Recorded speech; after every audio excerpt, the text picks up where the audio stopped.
नमस्कार, स्वागत है आपका बेबाक बात में। मैं हूं तनवीर फातिमा और आज हमारे साथ बेबाक बात करने के लिए मौजूद हैं एक ऐसे शख्स जिन्होंने अपने जीवन में सरकारों को कई बार बदलते हुए देखा है, आते जाते देखा है और कई राजनीतिक समीकरणों को बनते बिगड़ते भी देखा है। हमारे साथ बात करने के लिए मौजूद हैं वरिष्ठ पत्रकार योगेश मिश्रा जी। योगेश जी, आपका बहुत बहुत स्वागत है। नमस्ते तनवीर जी, नमस्ते। योगेश जी, क्योंकि आपका बहुत लंबा पत्रकारिता अनुभव है, हम ये जानना चाहेंगे जो आजकल हालात चल रहे हैं, जिस तरह से 2022 के चुनाव की तरफ बढ़ रहा है उत्तर प्रदेश, और अभी हाल ही में मायावती ने एक प्रबुद्ध सम्मेलन करके ब्राह्मण वोटर्स को इकट्ठा करने की कोशिश की है। कोशिश ये है कि सोशल इंजीनियरिंग का फॉर्मूला एक बार फिर अप्लाई किया जाए। आपको क्या लगता है कि ये फार्मूला इस बार कितना काम करेगा? देखिए, मुझे लगता है कि इस समय सारे के सारे पॉलिटिकल पार्टियों का कंसंट्रेशन जो है वो सिर्फ और सिर्फ ब्राह्मण वोटरों पर है। इसके दो तीन बड़ी वजह हैं। ओबीसी पॉलिटिक्स हो चुकी। उत्तर प्रदेश में भारतीय जनता पार्टी ने ठाकुर मुख्यमंत्री बना रखा है तो वोट उनको मिलेगा। शेड्यूल कास्ट की पॉलिटिक्स यहाँ मायावती के इर्द गिर्द घूमती है, थोड़ी सी पश्चिमी उत्तर प्रदेश की रावण के आसपास घूमती है।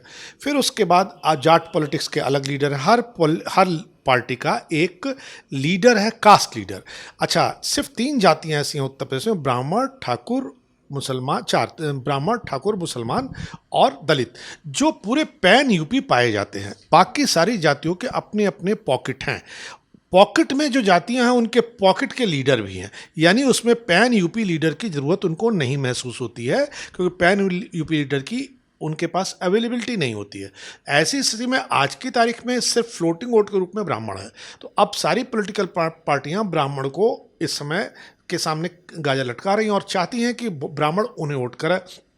लेकिन सवाल उठता है कि ब्राह्मण क्यों वोट करे, ये उसके साथ इसका जवाब कोई नहीं दे रहा है। मायावती के साथ ब्राह्मण गया, ब्राह्मणों को कोई फायदा नहीं हुआ। पिछली बार जो भाजपा की स्पष्ट बहुमत की बहुत बड़े मैंडेट की सरकार बनी, उसके पीछे कारण चाहे जो कहें ओबीसी वोट और दलित वोट और दिस वोट दैट वोट, पर फॉरवर्ड क्लास ने बहुत सालों बाद ब्राह्मण और ठाकुरों ने मिल के पोल किया था, तो वो एक बड़ा मैंडेट बन गया। अब इस समय ऐसी स्थिति नहीं है। भाजपा में उसको स्पेस नहीं दिख रही है, उसका कोई लीडर नहीं दिख रहा है। ऐसी स्थिति में वो जाए कहाँ, जबकि वो देख रहा है कि ओबीसी का लीडर केशव मौर्य ज़्यादा एक्टिव हैं, ज़्यादा इफेक्टिव हैं, हमारे लीडर को कोई स्पेस नहीं है। बसपा के साथ वो जा चुका और देखा कि मुट्ठी भर कुछ ब्राह्मणों को फ़ायदा हुआ।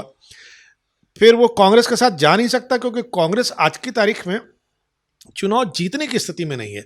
तो मुझे ये लगता है कि ब्राह्मण एक ऐसी चालाक कौम है जो जिसके साथ जाएगी उसके साथ चुनाव जीते है। वो उसके नाते सरकार बनी, ब्राह्मण के नाते इस क्रेडिट को लेना चाहेगा, इसको छीन लेगा वो। तो अब ऐसी स्थिति में लड़ाई में अखिलेश यादव दिख रहे हैं और अब की लड़ाई जो होगी वो अखिलेश यादव और भारतीय जनता पार्टी के बीच में होगी। अब देखना यह है कि अखिलेश यादव की किस तरह के आमंत्रण देते हैं ब्राह्मणों के, और बीजेपी कैसे उन्हें मनाने के लिए कोशिश करती है। सम्मेलनों से कुछ नहीं होने वाला है। अब ये होना है कि जिस तरह सारी जातियों में आप कास्ट पॉलिटिक्स कर रहे हैं, सिंबॉलिज्म पॉलिटिक्स कर रहे हैं, उसी तरह ब्राह्मणों में करना होगा। आपने संस्कृत के लिए कुछ नहीं किया, आपने मंदिरों मठों के लिए कुछ नहीं किया, तो ये जो चीज़ें नहीं कर रहे हैं आपने उसको, हालांकि भारतीय जनता पार्टी ने वो गरीब सवर्णों को थोड़ा रिजर्वेशन दिया है, तो अब ये देखना होगा सारे ब्राह्मणों को, और ब्राह्मण ये वॉच कर रहा है, वेट एंड वॉच में है कि कौन पॉलिटिकल पार्टी कैसा सम्मान देती है, कैसा इन्विटेशन देती है, और जो इन्विटेशन देती है उसको पास्ट से कोरिलेट करेगा। जैसे इन्विटेशन मायावती का भी है, इन्विटेशन सपा का भी है, इन्विटेशन भाजपा का भी है, इन्विटेशन कांग्रेस का भी है। तो कौन पॉलिटिकल पार्टी, 2 समस्याएं उसके सामने की, जिस पॉलिटिकल पार्टी के साथ जाए उसकी सरकार बन जाए, दूसरा वो पॉलिटिकल पार्टी उसको इंपॉर्टेंस दे। तो ये दोनों पर वॉच कर रहा है ब्राह्मण, इसलिए ब्राह्मण समय से तय करेगा। और मुझे लगता है कि सबसे लेट इस बार जो पत्ते खुलेंगे वो ब्राह्मणों के खुलेंगे। आपका कहना है कि अखिलेश यादव यानी समाजवादी पार्टी और भारतीय जनता पार्टी का सीधे आपस में ब्राह्मण वोटों पर एक खींचतान है, लेकिन जैसे कि बसपा ने अभी सम्मेलन किया, तो क्या आपको लगता है कि आप कह रहे हैं कि ब्राह्मण अब इस बार बसपा के पाले में बहुत ज़्यादा नहीं आने वाला है? और दूसरा सवाल ये कि ब्राह्मणों पे इतना ज़्यादा फोकस है, तो इनका जो दलित वोट बैंक है, क्या वो कहीं ना कहीं अपने आप को इग्नोर्ड महसूस कर सकता है? ये देखिए तन्वी जी, ऐसा कि मायावती ने दलित वोटरों को ऐसा समझा रखा है कि वो कहीं भी नहीं जाएगा। वो मायावती जो भी कॉम्बिनेशन परमेंटेशन बनाएंगी उस परमेंटेशन कॉम्बिनेशन में रहेगा। अंबेडकर जी ने बहुत कोशिश की कि दलित और मुस्लिम कॉम्बिनेशन बन जाए। उन्होंने लास्ट में लिखा भी कि मैं इसमें असफल रहा और मैं नहीं कर पाया। पिछली बार मायावती ने जब 2007 में मायावती ने ब्राह्मण, मुस्लिम और दलित कॉम्बिनेशन बना के दिखा दिया, तो दलित वोटर नाराज नहीं हो। उसे सिर्फ ये चाहिए कि बहन जी उनकी मुख्यमंत्री हो जाएं और बहन जी मुख्यमंत्री दिखें, उसको कोई फ़ायदा भी नहीं चाहिए। देखिए, एक समय में काशीराम जी यानी मायावती जी और उसी समय मुलायम सिंह जी पॉलिटिक्स शुरू करते हैं। मुलायम सिंह जी ने अपनी कास्ट को बहुत एम्पावर किया, इकोनॉमिकली एम्पावर किया, सोशली एम्पावर किया, लेकिन मायावती ने अपनी कास्ट को एम्पावर नहीं किया। फिर भी उनकी कास्ट का वोट उनके साथ है। हालांकि यादव वोट भी मुलायम सिंह जी के साथ है, अखिलेश यादव जी के साथ है, पर दलितों का वोट भी मायावती के साथ है बिना कुछ किए। तो अखिलेश यादव और मुलायम सिंह यादव ने तो बहुत कुछ किया है। वो कई बार दूसरी जो ओबीसी कौमें हैं वो उनसे रश्क करती हैं कि साहब ये जो है सिचुएशन, इसमें यादव को पूछा जा रहा है। तो मुझे दिख रहा है कि ऐसा नहीं हुआ कि दलित भाग जाए, पर ये जरूर है कि ब्राह्मण ये देखेगा कि आखिर पिछली बार जब वो गया था तो उसे क्या क्या मिला, कैसे कैसे मिला, क्या उपलब्धियां रही और इनविटेशन मिल कैसे रहा है। एक इनविटेशन होता कि आपने कार्ड भेज दिया, एक इनविटेशन होता कि आपने बैठक कर ली, एक इनविटेशन होता कि आपने लोगों को अप्रोच किया, एक इनविटेशन होता कि आप बताते हैं कि अगर सरकार आई तो हम इस कौम को, इस वोट बैंक को क्या फैसिलिटेट करेंगे। तो अभी इस पे ब्राह्मण बिल्कुल ये नहीं है, पर दलित वोट मायावती किसी के साथ कॉम्बिनेशन परमेंटेशन करेंगी। वो बसपा के साथ, सपा के साथ भी रह चुकी हैं, उनका वोट नहीं भागा, सपा का वोट भाग गया। इसके बाद वो भाजपा के साथ भी 3-3 बार सरकार बना चुकी हैं, नरेंद्र मोदी जी का प्रचार कर चुकी हैं, फिर भी उनका वोट नहीं भागा, मुसलमान ने भी उन्हें वोट दिया। तो मायावती एक कह सकते हैं नरसिम्हा राव के शब्दों में कि पॉलिटिक्स की एक जादू है, जो कोई परमेंटेशन कॉम्बिनेशन बना सकती हैं और कोई परमेंटेशन कॉम्बिनेशन उनके अपनी गतिविधियों से, फैसलों से टूट सकता है। अगर बात करें अखिलेश यादव की, जिस तरह से उनके भी लगातार बयान आ रहे हैं कि अयोध्या जाने की बात करते हैं, भगवान परशुराम की मूर्ति लगाने की बात करते हैं, या प्रबुद्ध सम्मेलन के ज़रिए ब्राह्मणों को जुटाने की बात करते हैं, क्या आपको लगता है इन एफर्ट्स के अलावा एक जो एफर्ट हम सड़कों पर देखते थे समाजवादी पार्टी का, वो अब इस वक्त शायद देखने को नहीं मिल रहा है, कहीं ना कहीं लैकिंग है? तो क्या आपको लगता है कि इसका कोई फ़र्क पड़ेगा? देखिए, समाजवादी पार्टी अखिलेश यादव की और समाजवादी पार्टी मुलायम सिंह यादव की, दोनों को अलग अलग देखना होगा। दोनों पार्टी की अलग अलग नीति थी, अलग अलग नियति थी, अलग अलग कार्यक्रम थे, अलग अलग अपने को डिमॉन्स्ट्रेट करने का प्रोसेस था। मुलायम सिंह जी जब पॉलिटिक्स करते थे तो धरना प्रदर्शन ये वो होता था। आज की पॉलिटिक्स में सोशल मीडिया है, तो हमको ये देखना चाहिए कि सोशल मीडिया पे अखिलेश यादव की प्रेजेंस क्या है। आज धरना प्रदर्शन नहीं हो रहा है, कोई नहीं कर रहा। किसान धरना दे रहे हैं कितने दिनों से, अब तक किसी ने नोटिस नहीं ली, साल भर होने को जा रहा है उनका। तो मुझे लगता है कि इस पूरी सिचुएशन में अखिलेश, पूरी लड़ाई सोशल मीडिया पर है। तो सोशल मीडिया पर प्रेजेंस अखिलेश यादव की है या नहीं, ये देखना चाहिए। दूसरा, अगर अखिलेश यादव जमीन पर ही उतरते हैं, लड़ाई करते हैं, कोई कार्यक्रम देते हैं, तो अभी जो सरकार है उस सरकार के सामने उनके लिए बने रहना थोड़ा मुश्किल है, क्योंकि अब जो राजनीति में एक नए तरह का तत्व आया है जिसमें प्रतिशोध है, और ये सब पॉलिटिकल पार्टियों में है। ऐसा नहीं कि अभी भाजपा में है तो भाजपा सत्ता में है तो भाजपा प्रतिशोध लेगी, कल को सपा आ जाएगी तो सपा भी प्रतिशोध लेगी, बसपा आ जाएगी वही प्रतिशोध लेगी। तो जो नया एलिमेंट आया है, उस एलिमेंट के नाते भी पॉलिटिकल पार्टियों ने अपने एजेंडे बदले हैं, अपने धरना प्रदर्शन का तरीका बदला है। तो मुझे लगता है कि इस नाते भी अखिलेश यादव को उस पर उनका मूल्यांकन नहीं करना चाहिए। पर यह ज़रूर है कि नरेंद्र मोदी जी ने 2014 के चुनाव में देश में एक नया पॉलिटिकल ट्रेंड डेवलप किया। उन्होंने ये साबित किया कि बिना माइनॉरिटी के भी मेजॉरिटी सरकार बन सकती है। 2014 में साबित किया। हालांकि वो गुजरात में इसको करते रहते थे, पर किसी को फेथ नहीं होता था। लगता था लोगों को कि गुजरात में उन्होंने मिसमैरिज्म किया है और कोई मतलब कोई मैनेजमेंट है। लेकिन जब उन्होंने 2014 में किया और 2019 में इस्टेब्लिश कर लिया, तो ऐसी सिचुएशन में अब पॉलिटिक्स की ट्रेंड बदल गई है। अब पॉलिटिक्स जो है वो मेजॉरिटी माइनॉरिटी पॉलिटिक्स है।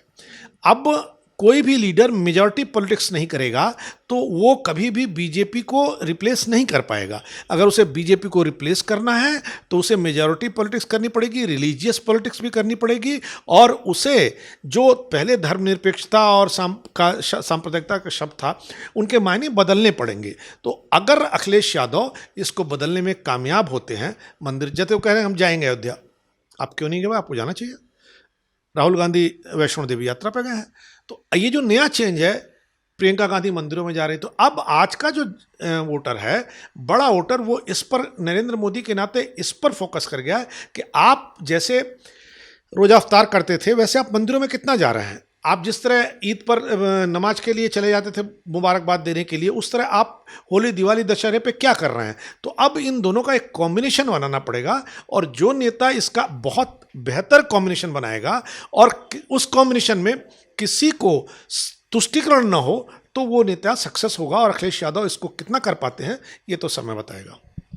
योगेश जी, एक और सवाल है कि योगी सरकार पर लगातार आरोप लगता रहा ब्राह्मणों की उपेक्षा करने का, और जिस तरह से हम देख रहे हैं लगातार ब्राह्मणों को साधने की कोशिश हो रही है सभी दलों द्वारा, तो आपको क्या लगता है कि ये जो सरकार पर एक ये जो टैग लगाया गया है कि ब्राह्मणों की उपेक्षा हो रही है, इसको क्या सही करने के लिए कोई कदम सरकार उठाए, या आपको लगता है कि वो सब भाजपा की तरफ से मैनेज्ड है?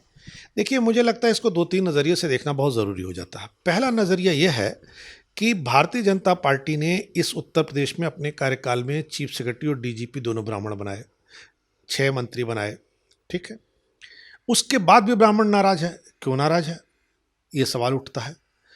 दूसरा क्या कि जो पॉलिटिकल पार्टियां ब्राह्मणों की नाराजगी की वॉइस रेज करती हैं, वो बबेरू कांड से होता है, जब दुबे का इनकाउंटर होता है। ब्राह्मण का कभी कोई अपराधी लीडर नहीं हो सकता है। वो इस कौम की अपनी इंस्टिंक्ट ऐसी है कि ये अपराधी को लीडर नहीं मानता है, उसको दूर रखता है। जैसे किसी के यहाँ अपराधी आदमी हो जाए तो वहाँ शादियाँ नहीं करते हैं लोग। तो जो दूसरी पॉलिटिकल पार्टियाँ अगर बबेरू कांड को लेकर के ब्राह्मण के खिलाफ, ब्राह्मणों की बात कर रही हैं, तो वो गलत कर रही हैं, उनका स्टाइल गलत है। अब ये जरूर है कि जो ब्राह्मणों के बहुत 6-7 मंत्री हैं वो इफेक्टिव नहीं हैं, वो लोगों से मिल नहीं रहे हैं। एक ब्रजेश पाठक एक्टिव रहते हैं, वो अपना काम करते हैं, पर बाकी मंत्री की स्थिति है कि वो कुछ नहीं कर सकते। और ये सिर्फ ब्राह्मण मंत्रियों की नहीं है, सिर्फ केशव मौर्य को छोड़ दिए तो सारे जितने मंत्री हैं वो डिफेक्टो हो गए हैं। तो ऐसी सिचुएशन में कोई मंत्री, कोई विधायक किसी काम का नहीं रह गया, तो वो अपनी कम्युनिटी में उपेक्षा का शिकार है। और ये सही है कि भारतीय जनता पार्टी ने जितने ब्राह्मणों को टिकट दिए, जितने ब्राह्मणों को पदाधिकारी बनाए, जितने मंत्री बनाए, उतना उससे पहले नहीं बना था। पर भारतीय जनता पार्टी उसे मैनेज करने में, वो मैसेज देने में कामयाब नहीं हुई है। इसका खामियाजा उसे भुगतना ही पड़ेगा। एक और नया समीकरण देखने को मिल रहा है, जिस तरह से ओवैसी यूपी में सक्रिय हैं और उन्होंने पहले ओम प्रकाश राजभर से हाथ मिलाया, और अब समाजवादी पार्टी की तरफ भी एक न्योता दिया है कि हो सकता है अगर वो चाहें तो हम गठबंधन करने को तैयार हैं। तो ये समीकरण आपको क्या लगता है कि यूपी की पॉलिटिक्स को किस तरफ ले जा सकता है? देखिए, पश्चिम बंगाल चुनाव के बाद ओवैसी के बारे में जो उनकी कम्युनिटी का मतदाता है वो बहुत कुछ समझ गया है। आप बिहार चुनाव की एनालिसिस कीजिए। बिहार चुनाव में अगर ओवैसी नहीं लड़ते तो वहां पर सरकार बीजेपी और जेडीयू की नहीं बन पाती। अब उन्हें वोट कटवा मान लिया गया है। लोग ये भी मानने लगे हैं कि वो भारतीय जनता पार्टी की बी टीम है। ऐसी सिचुएशन में ही राजभर उनसे बैक किए, और मुझे नहीं लगता अखिलेश यादव उनके साथ समझौता करेंगे, क्योंकि इस समय अखिलेश यादव को मुस्लिम वोटों की ज़रूरत नहीं है। मुस्लिम वोट उन्हें करेगा क्योंकि वो अपने को कंफर्टेबल फील करता है समाजवादी पार्टी में। समाजवादी पार्टी में स्पेस पाता है, समाजवादी पार्टी में उसकी तरह की बातें होती हैं, और वो वहाँ पर जा कर के लगता है कि उसकी अपनी पॉलिटिकल पार्टी है, जो कभी कांग्रेस में उसको लगता था। तो ऐसी सिचुएशन में वो उन्हें वोट देगा।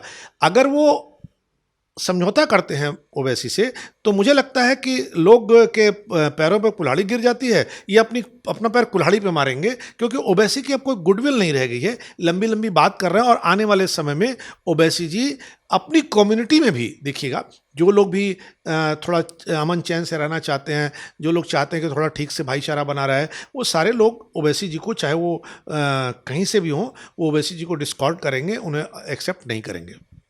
ये जो सारी तैयारियां चल रही हैं, इन सब के बीच में कांग्रेस कहीं पिछड़ती हुई नज़र आ रही है, जिसको लेकर प्रियंका गांधी ने यूपी में सक्रिय होना शुरू किया है। तो आपको क्या लगता है कि प्रियंका गांधी के आने से कांग्रेस के नतीजों पर कितना असर पड़ेगा? देखिए, मुझे लगता है कि प्रियंका गांधी के आने से कांग्रेस मीडिया में है, लाइमलाइट में है, सोशल मीडिया पर है।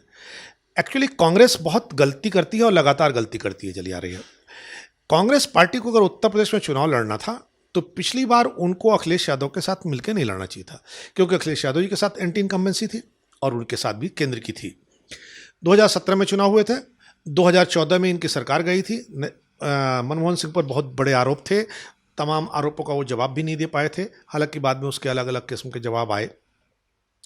तो नहीं लड़ना चाहिए था। दूसरा कि कभी भी यादव कांग्रेस का वोटर नहीं रहा है। जब कांग्रेस की सरकारें भी हुआ करती थी तब भी यादव वोटर जो है वो हुआ करता था, कभी चरण सिंह जी के साथ, कभी होता था लोहिया जी के साथ। तो आखिर कांग्रेस क्या सोच के अखिलेश यादव के साथ गई कि यादव वोट उसको मिलेगा? ऐसा नहीं हुआ। जहां पर यादव वोट, जहां पर कांग्रेस ने अपना कैंडिडेट खड़ा नहीं किया, वहां कांग्रेस पार्टी के वोटरों ने बीजेपी को वोट दे दिया, तो बीजेपी को एक बहुत बड़ा स्कोर मिल गया।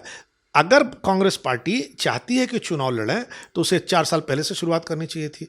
प्रियंका जी आई हैं, सीजनल लीडर से नहीं काम चलेगा कांग्रेस के। कांग्रेस का चेहरा नहीं है, अभी आपके पास चेहरा नहीं है, आपके पास कैंडिडेट नहीं है, आपके पास पैसा नहीं है, आपके पास मैनेजमेंट नहीं है।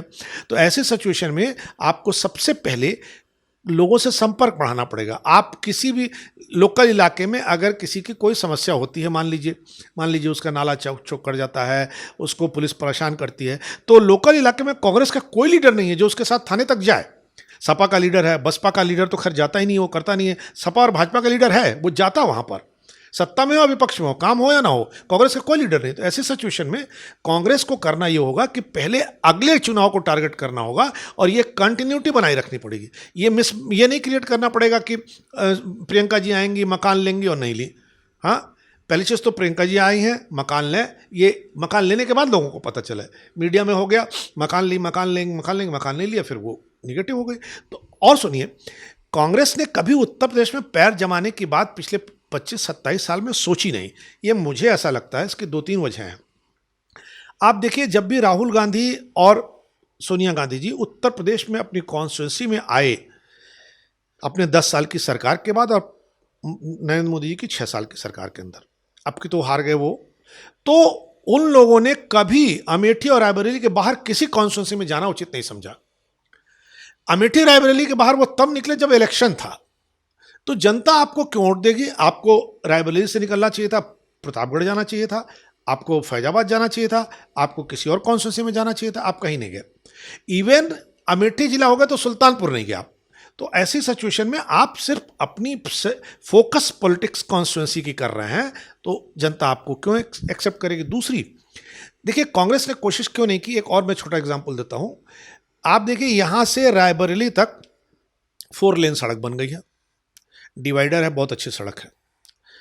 सोनिया जी आती हैं और जाती थी वहाँ। ये सड़क पूरी इलाहाबाद तक जाती है।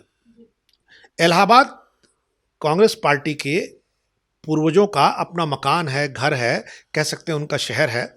लेकिन उस समय की सरकार और सोनिया गांधी जी ने उस रोड को इलाहाबाद तक नहीं बनाया, सिर्फ रायबरेली तक बनाया। यानी आपका विजन कितना छोटा है कि आप उस रोड को इलाहाबाद तक स्ट्रेच नहीं कर रहे हैं। अगर इलाहाबाद तक बन जाती तो तमाम लोग जो रायबरेली के अलावा आते जाते वो आपके डेवलपमेंट की बात करते। अब तो आपका डेवलपमेंट की बात हो नहीं रही है। तो सिचुएशन ये है कि आपने यूपी को फोकस ही नहीं किया।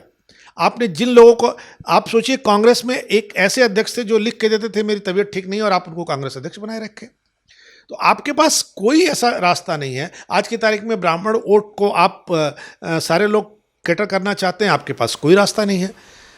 तो मुझे नहीं लगता कि कांग्रेस बहुत सीरियस है। ये जरूर है कि प्रियंका जी के आने से कांग्रेस सोचने होगी, लाइमलाइट में होगी, मीडिया में होगी, और अगर प्रियंका जी को उन्होंने कैंडिडेट डिक्लेयर किया तो हो सकता है शायद कुछ बदलाव हो। हालांकि मुझे नहीं लगता कि ऐसा वो करेंगे, वो रिस्क नहीं लेंगे। कांग्रेस रिस्क नहीं लेती, और जो रिस्क नहीं लेता है उसको गेन नहीं होता। योगी जी, एक आखिरी सवाल कि 2022 का चुनाव चूँकि आने वाला है, क्या प्रेडिक्शन है आपका, क्या आकलन है? देखिए, मुझे ये लगता है कि अगले चुनाव में आज जिस हम लोग बात कर रहे हैं जिस तारीख को, उस तारीख में अगले चुनाव के नतीजे को अगर हम देखें, कोई बड़ा परिवर्तन ना हो तो उत्तर प्रदेश में एक त्रिशंकु विधानसभा मुझे दिखती है। त्रिशंकु विधानसभा में अगर अखिलेश यादव जी गलतियां करेंगे जैसी उम्मीद की जाती है तो बीजेपी सबसे बड़ी पार्टी होगी। अगर अखिलेश यादव जी गलतियां नहीं करेंगे तो बीजेपी के आसपास वो कहीं होंगे, हो सकता है वो बीजेपी के एकदम करीब हो सकता है बीजेपी से 1-2 सीटें आगे हों, पर जो उनका आज का मैनेजमेंट दिख रहा है, जिस तरह उनका बिहेवियर दिख रहा है, जिस तरह उनकी टेक्निक दिख रही है, जिस तरह उनकी टैक्टिक्स दिख रही है, जो उनकी स्ट्रेटजी दिख रही है, मुझे लगता है कि गलतियां करेंगे और बीजेपी सबसे बड़ी पार्टी होगी और हंग असेंबली मुझे दिखती है आज। हमसे बात करने के लिए बहुत बहुत शुक्रिया योगेश जी। तो ये है वरिष्ठ पत्रकार योगेश मिश्रा जी, जिन्होंने हमसे साझा किए अपने राजनीतिक अनुभव से जुड़ी जो आजकल के हालात हैं, इलेक्शन में क्या कुछ हो सकता है, क्या मुद्दे हो सकते हैं और किस तरह से गठजोड़ बन सकते हैं और बिगड़ सकते हैं। तो आज बेबाक बात में बस इतना ही। हमारे वीडियो से जुड़े रहने के लिए हमें लाइक कीजिए, शेयर कीजिए और सब्सक्राइब कीजिए। नमस्कार।